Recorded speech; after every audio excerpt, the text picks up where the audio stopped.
Truck में सारा सामान रखा जा चुका था। बेटा और बहू जाने के लिए अपनी कार की ओर बढ़ जाते। बेटा करण उसके पैर छूकर चालक की सीट पर बैठ जाता है। माता पिता उसके सर पर हाथ रखकर भारी मन से विदा करते। बहू हाथ जोड़कर अपने पति के बगल में बैठ जाती है। कुछ देर में कार आंखों से ओझल हो जाती है।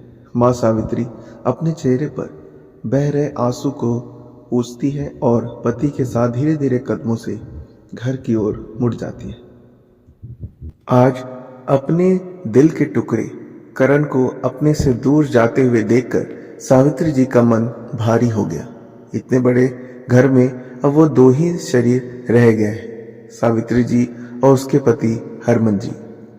उनकी आत्मा, उनकी जान, उनका लाल, उनका बेटा करण उनसे दूर चला गया है।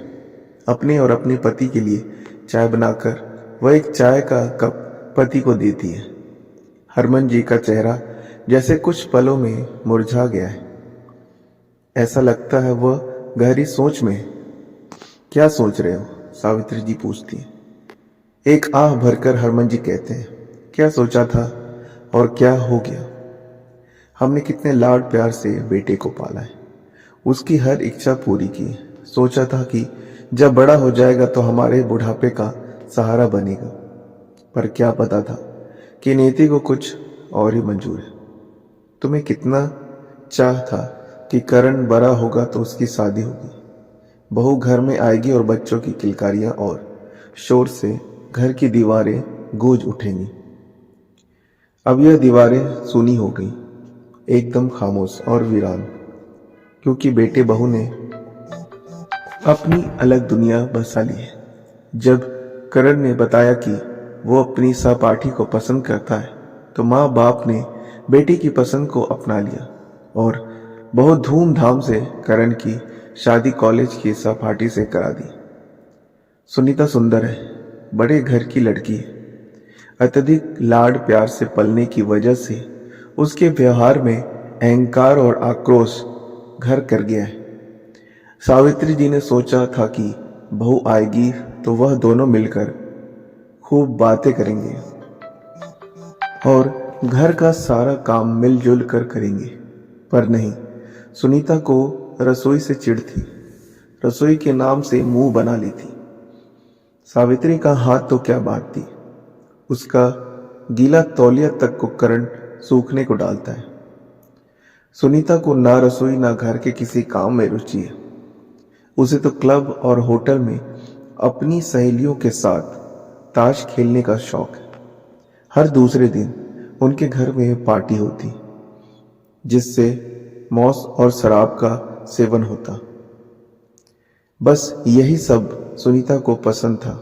ऐसा नहीं कि उन्होंने सुनीता को नहीं समझाया, करण से भी बात की, पर सुनीता ने तो यहाँ तक कह दिया कि अगर उन्हें सब कुछ अच्छा नहीं लगता तो वो अलग हो जाते हैं।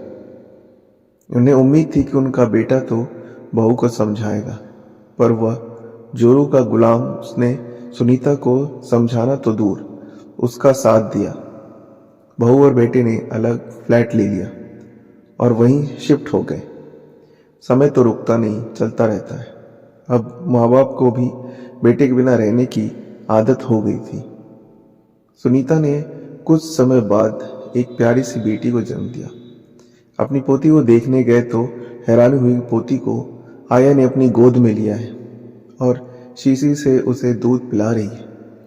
सावित्री जी का मन तो हुआ कि कहे, बहू कम से कम अपनी बेटी को तो अपनी गोद में लेकर उसे अपना दूध पिलाया करो, उसको माँ होने का एहसास तो दिलाओ, पर वह कह न सकी।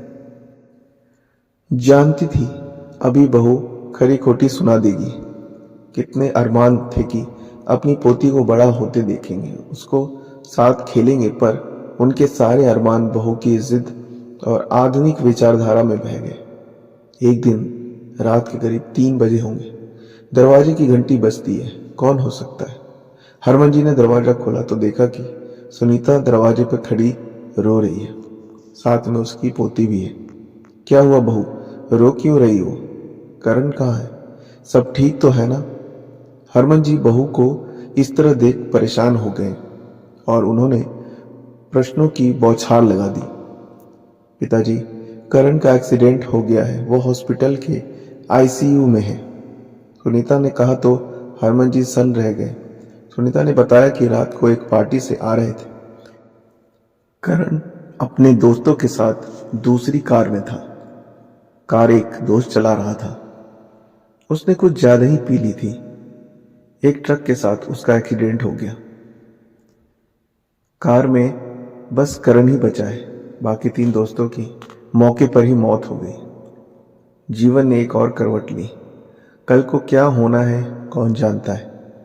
सावित्री जी और हरमन जी जैसे माता पिता की प्रार्थना रंग लाई। करण 3 महीने के बाद जब ठीक हो गया तो हॉस्पिटल से हरमन और सावित्री जी को बोली, बेटा अच्छा हो गया, कल उसकी छुट्टी भी हो जाएगी, हम चलते हैं, अपना ध्यान रखना। सुनीता बोली, हमें साथ लेकर नहीं जाएंगे? हरमन जी और सावित्री जी ने उन्हें अपने अंक में भर लिया। आसमान में संध्या की लालिमा से मौसम सुहाना हो गया है। उड़ता पंछी शाम को अपने घोंसले में लौट आया है। घर की रौनक वापस आ गई। दादा दादी हर वक्त पोती के साथ खेलते रहते, ऐसा लगता फिर से उनका बचपन वापस आ गया। सुनीता हर काम में सास का हाथ बटाती। सुनीता ने महसूस किया जिंदगी कितनी खुशगवार हो गई है।